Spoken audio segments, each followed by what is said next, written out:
Estamos iniciando mais um Café com Cássia e hoje temos um convidado muito especial, que é o vereador e empresário Leonardo Dias. Muito bem, vamos lá. Obrigado pelo convite, Cássia. Para a gente é uma alegria aí poder conversar e falar um pouco sobre nossa cidade e sobre a política também, né? Com certeza. E o interessante, pessoal, é que o vereador, ele é de Aracaju, está aqui em Maceió há mais de 10 anos, né? Está no seu segundo mandato, é do ramo de alimentação, empresário, e vai nos contar um pouco sobre essa história e trajetória. É isso, vereador? Comece nos contando como foi essa sua vinda para cá, né? E como é que você pensou em ingressar na política, de onde veio essa vocação? Vamos conversar um pouco sobre isso. Então, na verdade, essa é a primeira vez que eu vim morar em Maceió. Eu era pequeno, tinha 6 anos, 7 anos. Meu pai trabalhava no Banco do Brasil e sempre era transferido. E em uma dessas transferências ele veio para cá. E aí eu já tinha essa relação com Maceió desde a minha infância. Na adolescência também, apesar de ter ido morar em Aracaju. Então, na verdade, é assim, Aracaju, eu nasci lá. Morei em Aracaju em algumas ocasiões também, acho que umas 3 ou 4, mas também umas 3 ou 4 vezes eu vim morar aqui em Maceió. Essa última vez foi em 2011, né, eu trabalhava já há 10 anos na Telemar e na Oi, né, na grande companhia, era executivo dessa empresa, e estava morando em Recife, queria voltar para Maceió, e aí pedi minhas contas, a gente terminou se desligando aí depois de 10 anos aí na companhia, vindo para cá para empreender. Né? Então, quando eu vim em 2011, eu vim para empreender. A política entra na minha trajetória por um acaso em 2014. Ah, que legal. Depois de eu apresentava um programa católico aqui, e numa entrevista com um padre, eu senti que precisava contribuir com a política. E aí o tema era aborto dessa entrevista, né? E terminei me engajando ali para as eleições de 2014, a gente retirar a Dilma, não permitir a reeleição dela. Infelizmente a gente perdeu. Só que aí estava ali naquele início da Lava Jato, né? Daqueles escândalos começando a aparecer, e aí eu me engajei também nos movimentos, né? Eu fundei um dos movimentos aqui junto com muitos profissionais, autônomos, empresários, foi o Movimento Brasil, isso lá em outubro de 2014. Certo. E aí a política veio de forma natural, como consequência desse trabalho de ativismo político. Eu nunca pensei em entrar na política, não fiz isso de forma premeditada ou como um objetivo.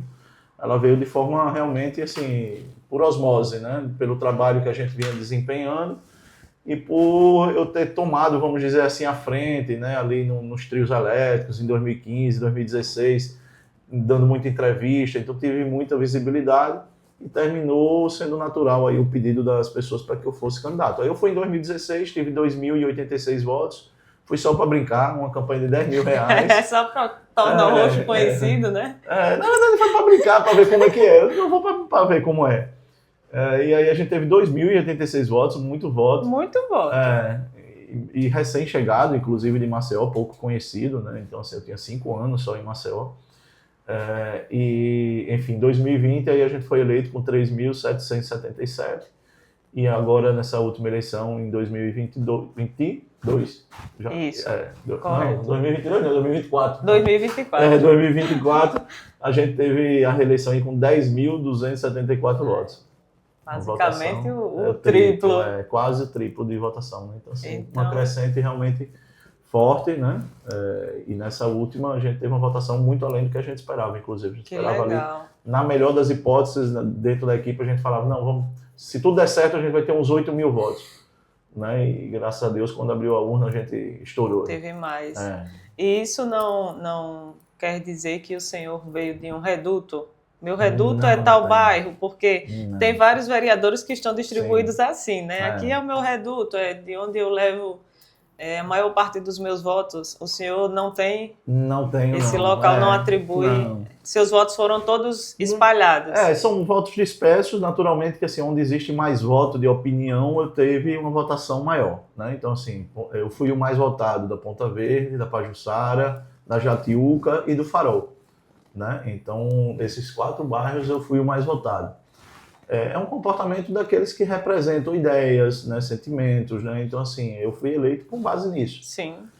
Existe aqueles que odeiam o que eu defendo e existe aqueles que amam o que eu defendo. Então, esses que amam se identificam e enxergam em mim essa pessoa combativa para estar ali defendendo esses mesmos ideais.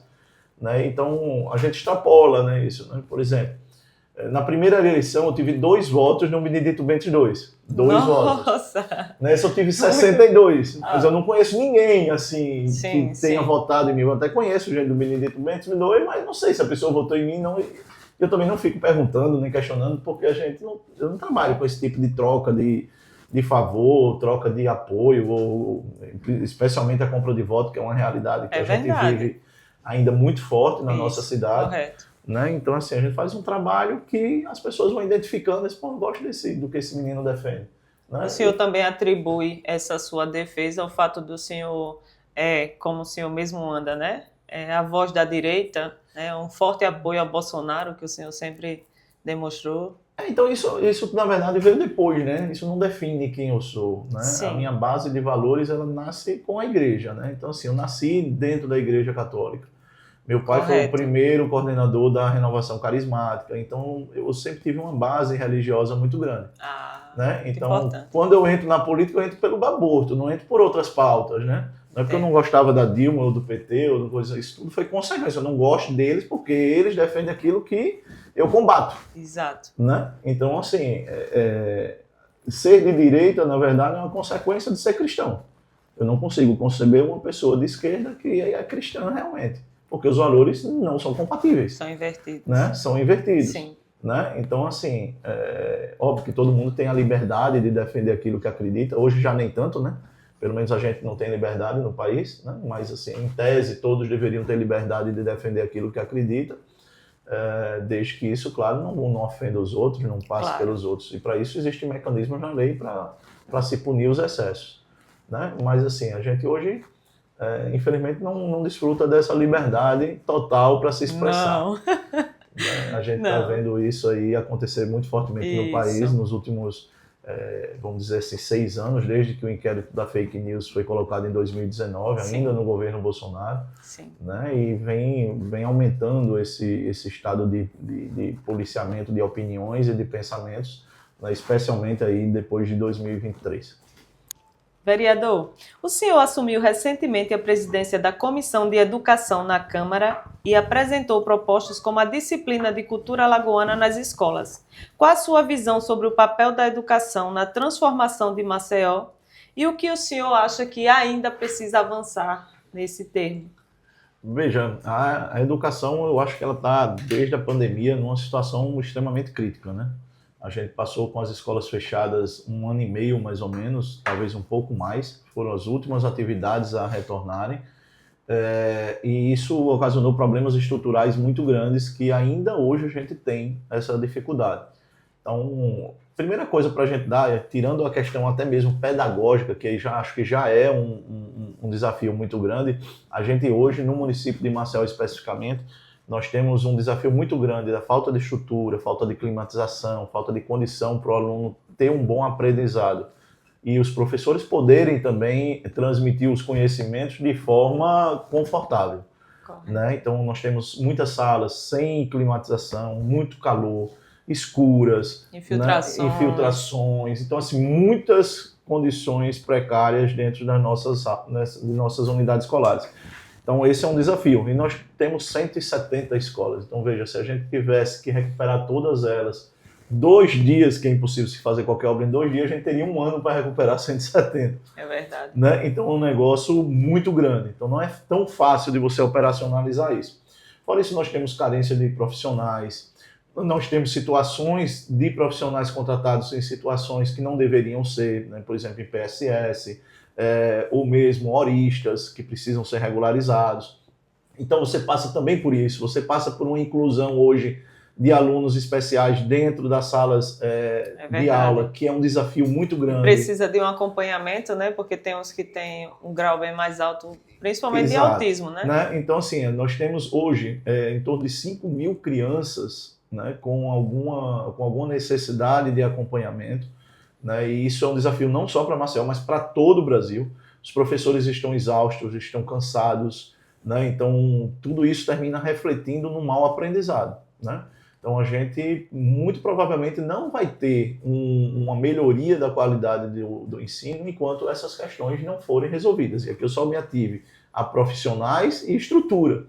né? Quando você entra no modelo pedagógico que hoje existe, onde os alunos não são premiados por seu próprio mérito, né? Por exemplo, a gente está vendo agora um ataque ao Colégio Militar Tiradentes. O Colégio Militar Tiradentes é o melhor colégio público de Alagoas. Isso. Né? A primeira unidade é Arapiraca e o segundo melhor, Maceió. E lá eles têm a ordem, têm a disciplina e têm a meritocracia.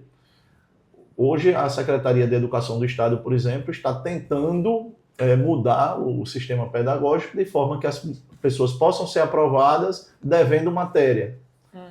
E isso descaracteriza, desfigura uma coisa que está funcionando. Então, em vez de eles pegarem o modelo que está funcionando e jogar para as outras escolas onde não tem funcionado, se faz o contrário. Então, hoje nós temos que pagar o aluno para estar dentro de sala de aula. Isso, para mim, é inconcebível. Como é que você paga?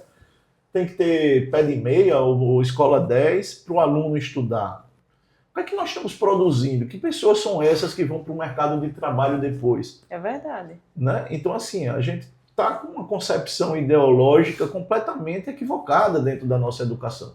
Correto. E muito, infelizmente, com a aceitação dos profissionais de educação. Eu converso com muitos deles, eu digo, vocês não são pagos para isso. Durante muito tempo se pegou e botou o professor como educador. Eu não acho que o professor tem que ser educador. Ele tem que ensinar, quem tem que educar é a família. A família tem que impor limites, não é o professor. Eu tenho dificuldade, eu tenho 3 filhos, eu tenho uma de 19 e tenho 2 de 10. A de 19 já está criada, mas os 2 de 10, a gente precisa de uma atenção grande. É verdade. Né? E isso exige esforço, sabedoria. Agora, você imagine, para eu educar os meus 2 filhos, que eu amo tanto, é difícil. Imagine um professor educar 30, 40 alunos numa sala de aula. É verdade. É exigir dele o que ele não tem condições de entregar. Né? Então, a família precisa recuperar o seu papel de formador, de educador, e o professor precisa ter consciência qual é o seu limite. Hoje nós vivemos uma educação doente. Os professores estão adoecidos, com pânico para poder dar aula, com depressão, porque terminou assumindo, concordando com uma ideologia que termina invalidando a família, né, em detrimento de implementação de suas próprias crenças e ideologias. E o salário, né? E o salário não corresponde. Não corresponde. Aos poucos, os professores têm acordado e visto que isso não está dando certo. Resta saber até quando eles vão continuar insistindo no que dá errado. Vereador, um dos projetos do seu mandato é a proposta de transformar a Guarda Municipal em Polícia Municipal. O que motivou essa iniciativa e como é que ela pode impactar a segurança do maceioense no dia a dia? Então, na verdade, esse projeto ele foi até suspenso, né, por uma decisão do Supremo Tribunal Federal que proibiu a mudança dos nomes dos órgãos de segurança, para não gerar confusão e etc.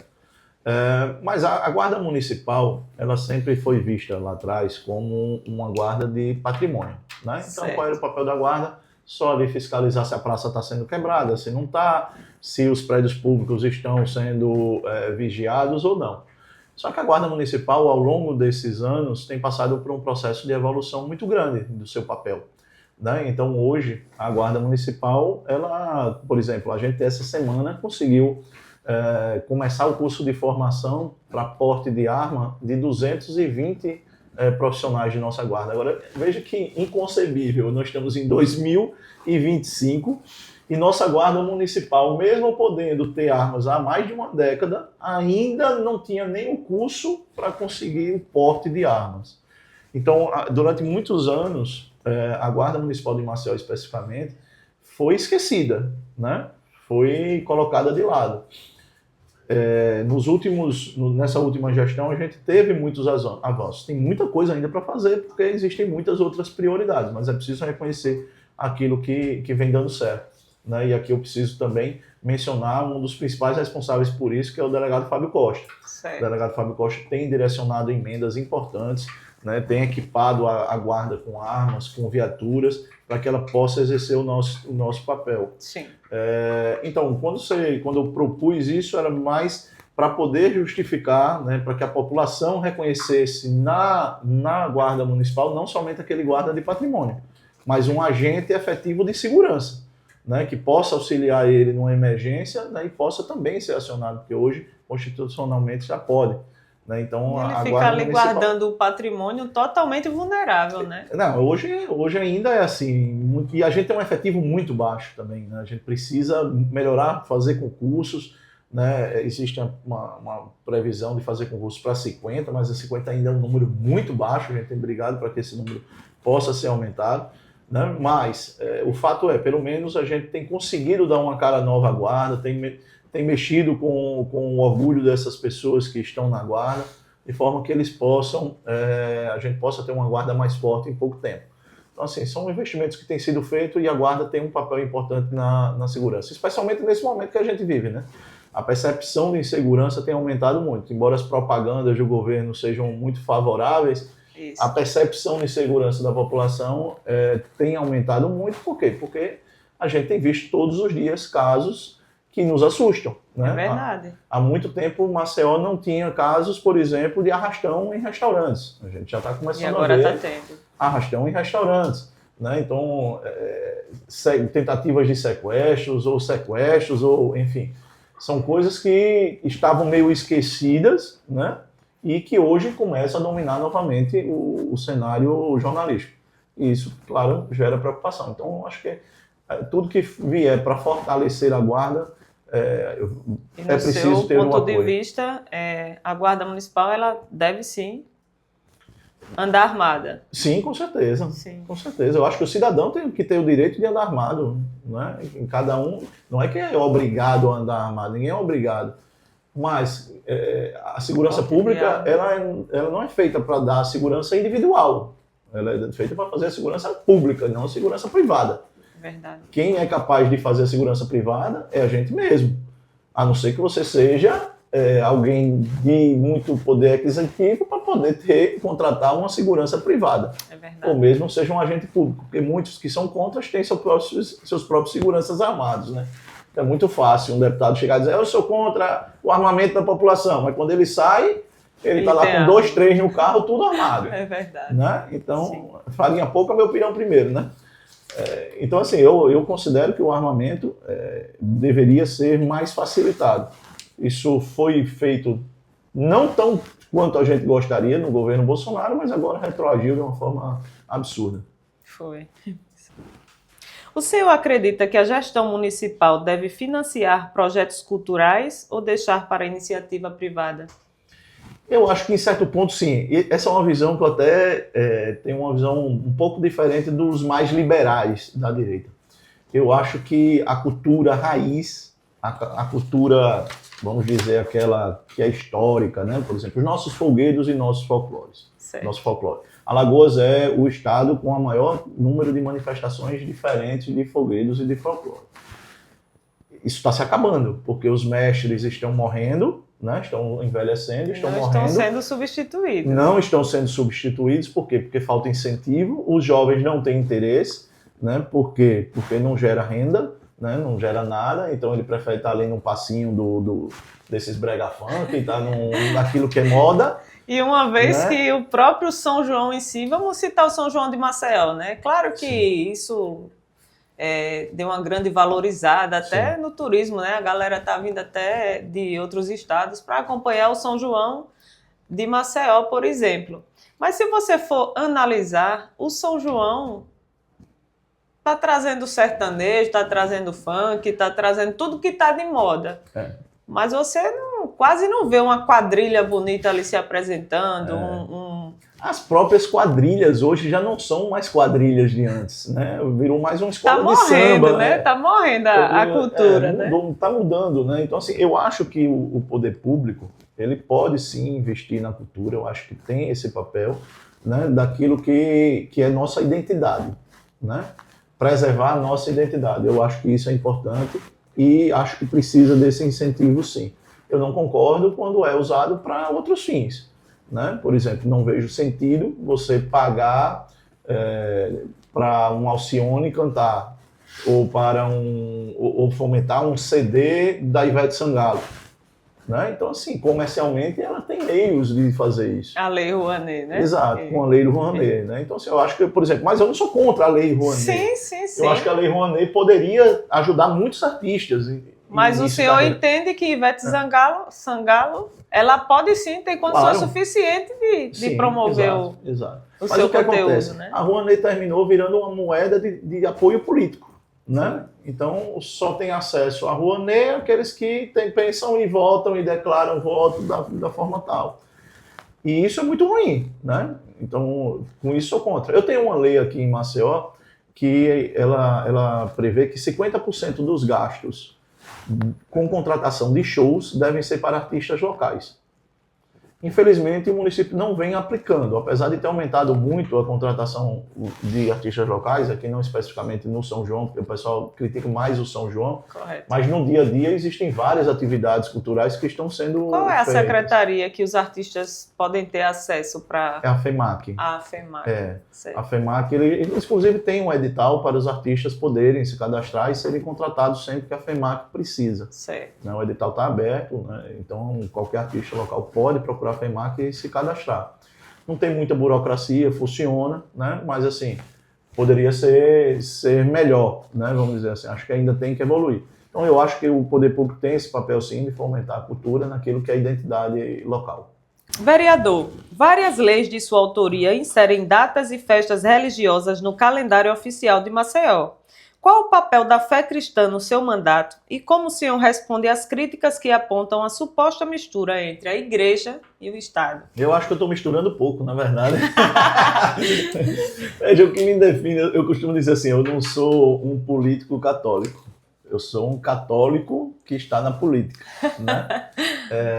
Então, assim, sobre a questão das festas, né? A gente tem hoje muitas festas que são inseridas no calendário oficial de Maceió.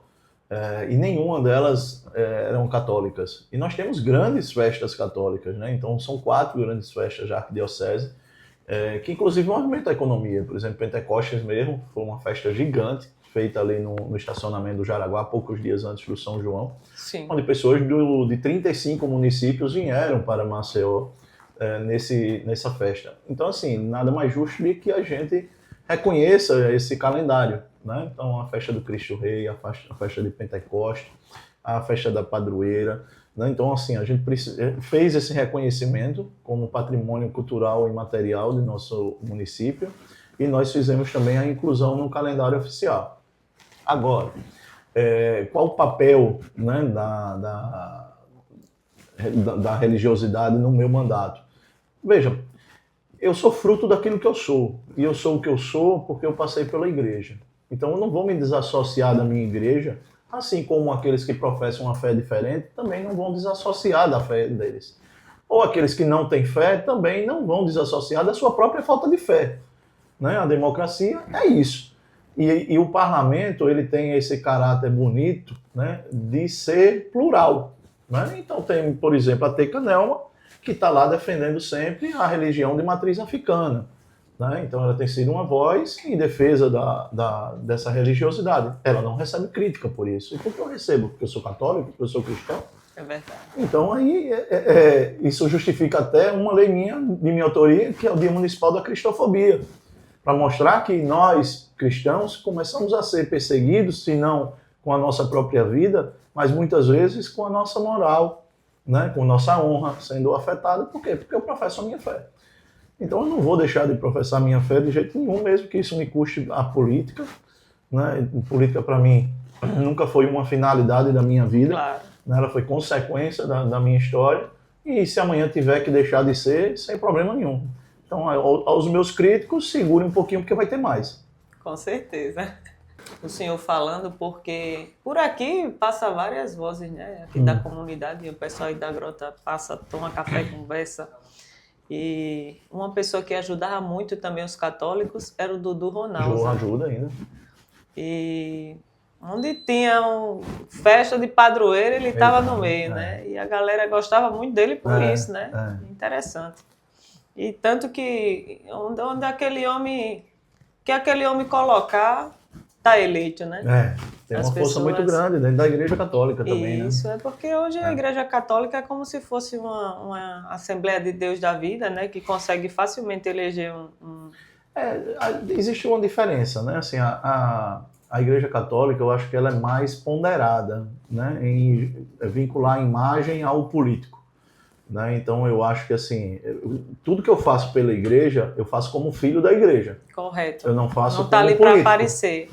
Então, assim, eu quando vou na festa da padroeira, eu não vou ali só para ajudar na festa da padroeira, eu vou para participar da missa, eu vou para viver a minha fé, né? Então, assim, quando a gente ajuda, quando eu ajudo como filho da igreja que sou. Então, não espero retorno eleitoral disso, não é uma troca em favor eleitoral, né? Tanto que, por exemplo, poucas pessoas sabem, mas eu mando muita emenda para entidades religiosas, inclusive não somente católicas.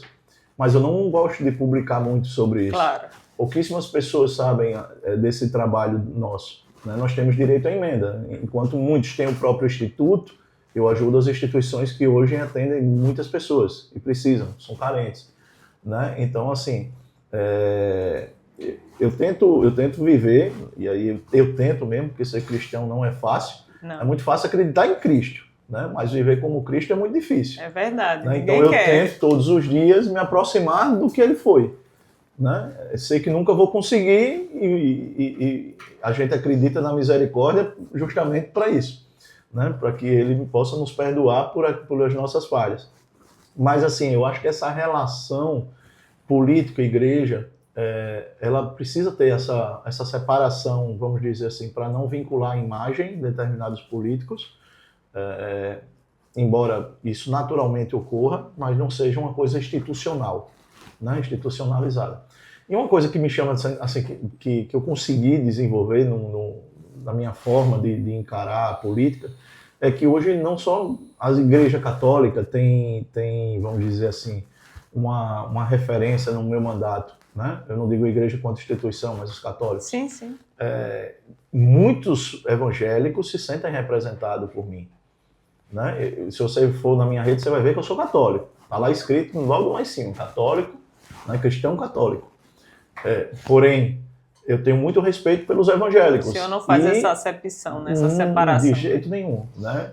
E o que os evangélicos também precisam para evangelizar e o que eu posso ofertar, que eu posso ajudar, também vai ter meu apoio, né? Porque eles também têm um trabalho de recuperação de almas, de tirar as pessoas de situações difíceis, né?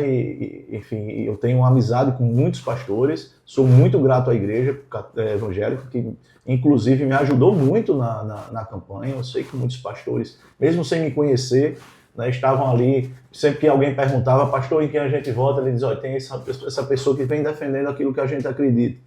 Né? E isso fez, sem sombra de dúvida, esse sucesso na urna acontecer. Ah, que legal. Ah, legal.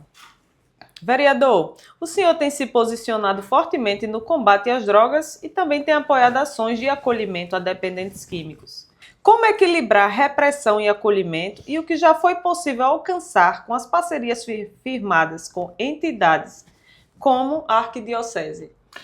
Então, veja, esse tema está muito em alta hoje, né, na Câmara, né, até porque ele tramita lá um projeto sobre internação involuntária, que é o quê? Né? Esse projeto visa o quê? Aquelas pessoas que estão ali numa situação de rua, que não tem mais condição de decidir por si só, um agente público, no caso um médico, emitiria um laudo e faria esse recolhimento dessa pessoa para tratamento.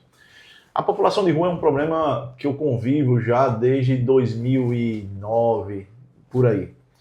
Ainda quando eu morava em Pernambuco, eu acompanhava uma comunidade católica, que era a Toca de Assis, que fazia um trabalho com essa população, né? Ali de ajudar com as feridas, de fornecer um alimento, enfim, um trabalho ali paliativo, para dar um pouco de condição para essas pessoas. Então eu conheço, assim, já bastante isso pelo meu lado cristão. Muitas dessas pessoas, e aí eu bato muito na tecla que isso não é uma solução efetiva, embora para alguns casos possa sim ser indicado, porque a situação ela é muito mais abrangente, o problema é muito maior do que isso. O que faz uma pessoa ir para a rua, né? Ou uma depressão, né? Porque perdeu alguém, perdeu alguma coisa, ou mesmo já o vício. Quando a pessoa vai para a rua, ela desfaz os seus laços familiares. É verdade. Muitas vezes. Né? Então você começa ali com um problema que começa de saúde, no caso uma doença psíquica, uma depressão, ou mesmo a dependência química, que é um problema de saúde também. Né? Então o fato gerador da pessoa sair de casa e ir para a rua é um problema de saúde que não foi tratado a tempo. Enquanto essa pessoa está na rua, ela é um problema de desenvolvimento social, de assistência social. A gente precisa de um aparato para resolver essa situação.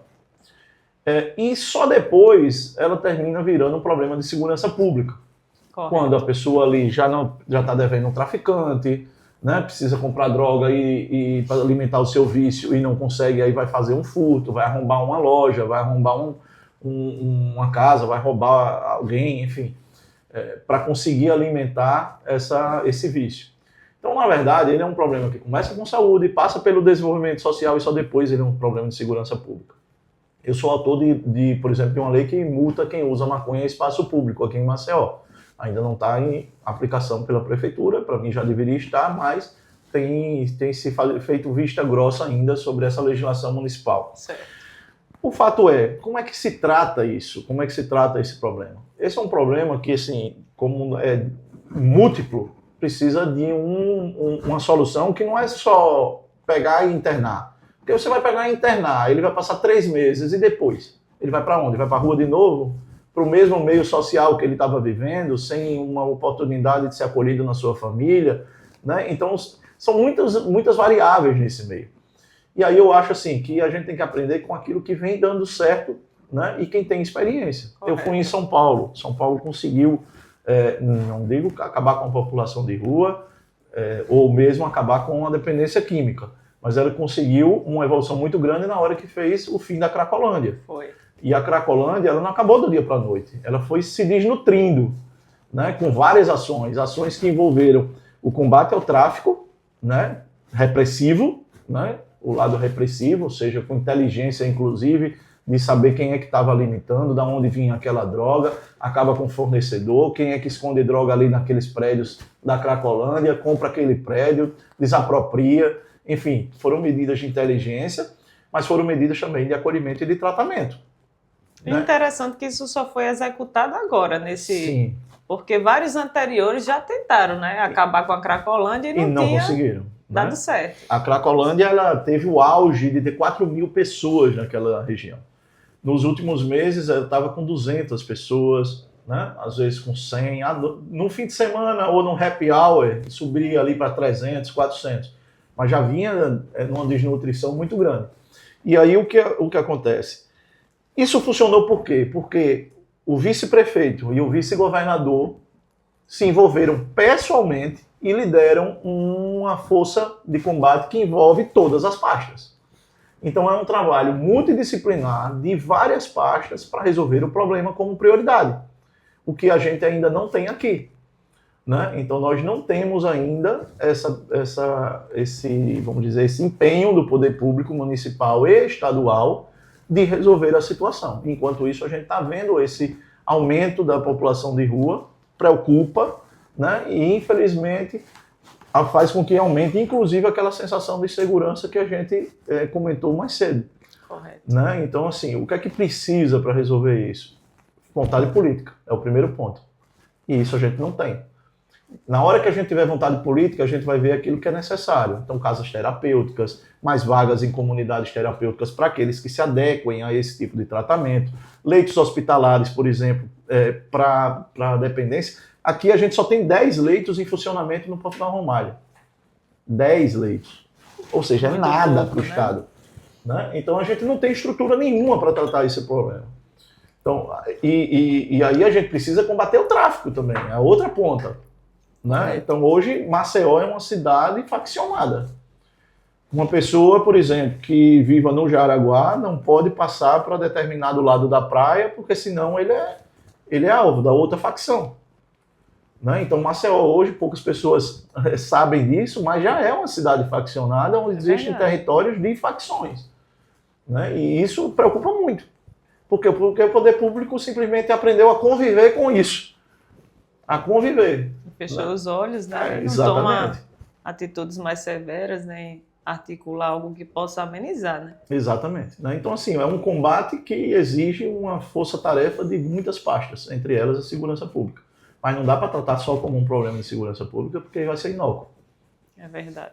Vereador, onde o senhor acredita que a prefeitura deve focar para atrair mais empresas e oportunidades? Veja, a gente tem uma vocação natural, né, que é o turismo.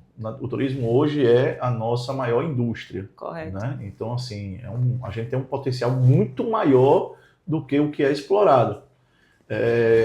Hoje a gente tem um turismo que funciona muito, quando você pensa em Alagoas, está muito forte. Mas quando você pensa em Maceió, é um turismo ainda onde as pessoas viajam de manhã e voltam à noite. Né? Isso, por exemplo, a gente perde potencial de geração de empregos durante o dia. Então são restaurantes que poderiam estar vendendo mais, empregando mais durante o dia. Por quê? Porque ainda não temos uma estrutura turística dentro da cidade que permita o turista permanecer em Maceió. Né? Então o que é que ele faz? Ele vai um dia para Francês, para Milagres, vai para Milagres, vai para Maragogi. Isso para Alagoas é muito bom, naturalmente. Mas, pensando em Maceió como vereador de Maceió, nós precisamos reestruturar o turismo de nossa cidade. Isso passa, por exemplo, de criação de roteiros. Né? Então, a gente precisa, hoje, qual o roteiro, por exemplo, que a gente tem de museus? Nenhum. Nossos museus sequer funcionam no fim de semana. Né? Então, assim, nós precisamos revisitar isso, nós precisamos equipar melhor os nossos museus, a gente precisa criar novos museus. Roteiro religioso. Por exemplo, nós temos igrejas, e aqui eu falo como não existe praticamente. E nós temos igrejas aqui centenárias. Nós temos a Igreja Mãe do Povo, nós temos a nossa catedral, que, por exemplo, poderia ter mais apoio para poder continuar a obra de restauração da igreja. Nós temos a São Benedito, nós temos a Rosário, nós temos a Igreja dos Martírios, igrejas belíssimas, Nossa Senhora da Guia no Pontal. Então, nós precisamos de um roteiro também religioso. Nós podemos, por exemplo, e aqui eu tenho um projeto até junto com a prefeitura que está em desenvolvimento a respeito do Pontal da Barra. Hoje a gente tem dificuldade até de logística. Por que muitos turistas não passam pelo Pontal? Porque é difícil até estacionar ali naquela região. Não tem essa acessibilidade. Né? E ali à noite, por exemplo, poderia ser um caos. Poderia ser um lugar de frequentar aquela área ali que tem as lojas de artesanatos. São artesanatos belíssimos. Né? Eu não estou falando aqui daquele imã de geladeira que estão no Maceió, que em qualquer cidade você vai e está lá aquele imã. Estou falando de um artesanato mais apurado, que tem esse potencial. Tanto que a primeira-dama levantou, né, as rendeiras dali, usa muito os vestidos, as roupas, e aí as pessoas só puderam visualizar de fato a beleza, porque a primeira-dama usa. Isso. Né? Aí começaram a valorizar. Aí você pega, por exemplo, a nossa lagoa, a Orla Lagunar. Ela está completamente destruída. Tá. Foi feito um trabalho de recuperação muito bom, né? Se acabou com muito daquela miséria que existia ali. Mas dá para a gente recuperar e criar ali, por exemplo, no Papódromo. Né? A gente tem desenvolvido um projeto, está em andamento lá no IPLAN, com o município, de recuperação do Papódromo, criação de um dique ali, ou de um pier, onde, por exemplo, saiam passeios para o próprio Pontal da Barra, né? Para ali no Pontal você poder usufruir e depois voltar para lá. Né? Porque ali é fácil de estacionar, tem estacionamento, tem como usar. Então, na verdade, o que é que a gente precisa? A gente precisa maximizar aquilo que a gente tem por vocação. É verdade. Né? Não dá para a gente ficar só com o turismo, que é só da areia para o mar. A gente precisa pensar o turismo também da areia para dentro. Né? E isso passa por muitas coisas que precisam acontecer e que foram renegadas durante muito tempo. Né? Então, quem sabe um dia a gente consiga transformar. Daqui a pouco eu estou me candidatando a prefeito aqui. Correto. Vereador, qual legado você gostaria de deixar ao final do seu mandato? Né? Que eu sei que pode ser o final de um mandato e início de outro. Né? Pretensões para 2026? Então, veja, assim, existe uma cobrança e um caminho natural, né, do meu mandato, que seria a candidatura para deputado estadual. Muita gente pede para que eu vá para federal, porque minha pauta é muito nacionalizada, é combativa e etc. Mas, pessoalmente, não me enche os olhos, porque eu gosto do contato com as pessoas, eu gosto de estar conversando, compreendendo a cidade, entendendo tentando ajudar ali as pessoas que a gente encontra. Então, quando você vai para Brasília, você fica muito no prédio, fechado, debatendo, isola, né? brigando, debatendo, enfim, vamos dizer, 90% ideológico e 10% rua. Eu prefiro ao contrário, acho que, embora eu tenha esse caráter ideológico, né, de defesa, mas o que me enche o coração, vamos dizer assim, o que me deixa feliz, com o povo, né? o que me deixa feliz dentro da política é esse contato, né, e poder colaborar com tudo isso, né? Então, não me vejo fora de Alagoas, né? Assim, no âmbito político. Então, acho que o meu caminho aqui. E o caminho natural que eu acho que dá para a gente trilhar seria para deputado estadual, né? Então, isso aí tá desenhado. Provavelmente será isso. Quanto ao legado, né? Assim, hoje eu já me sinto muito tranquilo de ter feito um mandato muito bom, né? O primeiro mandato. Hoje a gente tem 100 leis entregues, né? 100 leis hoje em vigor na cidade, de minha autoria. Eu acho que a gente já conseguiu colaborar com muita instituição, com muita gente. Então, assim, se eu saísse da política hoje, eu sairia feliz, né, por tudo que a gente fez. E o futuro a gente entrega na mão de Deus. A gente vai trabalhando e confiando que Ele vai fechar as portas que são erradas e abrir as que são corretas. Amém. Interessante, pessoal, que o vereador ele tem uma plataforma totalmente acessível à população, né, que é o Manda as Ordens. Vamos falar um pouco sobre isso, vereador? Então, vê só, na verdade, o que aconteceu? Quem responde as minhas redes sociais sou eu mesmo. Ah, que legal. Então, assim, a pessoa quando fala comigo no Instagram, quem vai responder sou eu. Muitas vezes a pessoa pensa que não, é porque o vereador, isso não, quem está falando aqui é o próprio vereador. Né? Às vezes eu gravo um áudio para a pessoa saber que realmente sou eu. E assim, a gente começou a ser muito demandado, né? Então as pessoas enxergam que a gente trabalha, que a gente está na rua, que a gente tenta ajudar, e um vai falando com o outro, né? Um vai falando com o outro, e vai aumentando. E eu comecei a ter dificuldade de gerenciar todas essas demandas e poder dar retorno. Como eu falei, eu trabalhei 10 anos na Oi, e para mim, o cidadão ele é o meu cliente. Lógico. Né? Eu sou contratado por ele para prestar serviço. Então eu preciso dar o retorno para ele do que ele me pede. E muitas vezes ele me pedia, eu resolvia e não conseguia nem dizer a ele que eu tinha resolvido. Né? E às vezes eu precisava de outra informação e não sabia mais quem tinha pedido, porque não tinha gerenciamento, era uma caixa ali, enfim, sem nada. E como eu sou formado em análise de sistema, né? Eu digo, não, a gente precisa de um CRM aqui, precisa de uma plataforma que possa fazer essa relação com o cidadão acontecer de forma estruturada. Então a gente fez um mandasordens.com.br, onde o cidadão entra, ele vai se cadastrar só com 3 informações, basicamente para a gente manter o contato dele, nome, telefone e e-mail, e ele vai poder fazer a solicitação dele. Então, é um buraco na rua, é uma árvore que precisa podar, é um exame que está esperando há um ano, que a gente possa tentar ajudar, cobrar do município que faça aquilo acontecer. Enfim, todas essas demandas que são feitas nessa plataforma, com 24 horas minha equipe já entra em contato. Ah, que legal. E ele vai acompanhar o passo a passo. Né? Ele vai ter o acesso lá da minha equipe para poder questionar, para poder falar, para ver como é que está aquela demanda, até o final. Né? Obviamente que a gente não pode garantir que tudo aquilo que vai ser executado. Por exemplo, quando a pessoa pede, minha rua não está calçada, né? A gente vai mandar para a Secretaria de Infraestrutura, né? E eles vão nos responder. E aí a gente vai passar a resposta. Se a resposta vai ser, vamos executar agora, ou se vamos incluir no planejamento, isso não tem como a gente garantir, porque não é o papel do vereador. Nós não somos o executivo, a gente não assina a ordem de serviço. Né? Mas a gente vai cobrar do município e tornar o município ciente que essa demanda precisa ser atendida em algum momento. Né? Então, acho que foi um avanço muito grande, assim, de um canal de comunicação. Sim, sim. E hoje, basicamente, o cidadão pode contar com o meu gabinete 24 horas por dia para poder ajudar e dar retorno. Pessoal, interessante.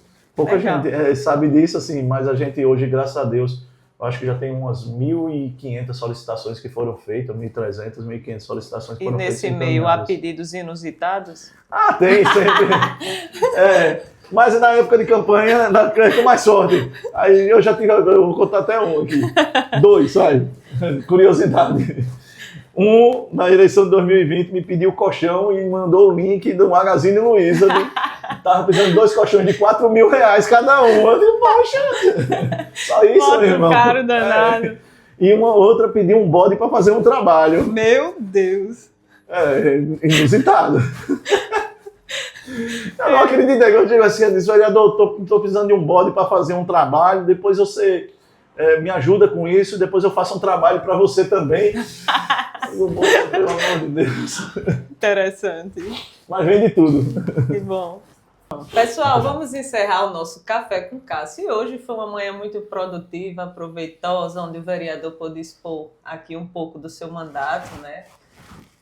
Dos projetos que vem realizando, e eu quero agradecer demais a presença dele aqui. Inclusive, vocês podem estar acompanhando, né, no Manda as Ordens, fazendo os pedidos de vocês a respeito das necessidades, né, dos bairros. Ele pode estar lendo e te respondendo, e como ele mesmo falou aqui no podcast, pessoalmente, inclusive no Instagram, vocês podem estar seguindo. Qual é o Instagram? Tô com o Leonardo. Tô com o Leonardo. É isso aí.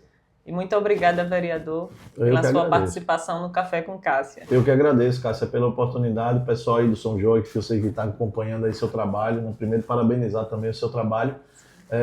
Fica à vontade, né? O Manda as Ordens é feito para vocês mesmo, né? Para que cada um possa passar aquela demanda da população, né? Então, assim, às vezes, claro, vem uma demanda individual, né? Pessoal ali, mas o foco é que a gente possa estar contribuindo com a cidade. E como eu não tenho um reduto, né, eu sou vereador de Maceió e não vereador de um bairro, sim. Né, eu tenho demanda de todos os bairros. Então é importante que isso facilita bastante o nosso trabalho, né, e também tenho certeza que facilita a vida de quem precisa do serviço público. Inclusive, meu São Jorge, ele esteve à frente ali de algumas situações da praça, né, onde na ocasião iriam retirar a igreja, né, que existe no local, porém de forma provisória. E ele também esteve à frente para que permanecesse, e é muito importante as pessoas saberem, porque, como ele disse, né, ele é vereador dos bairros, não de reduto. E você que deseja contar a sua história, tomar aquele cafezinho com Cássia, é meu convidado.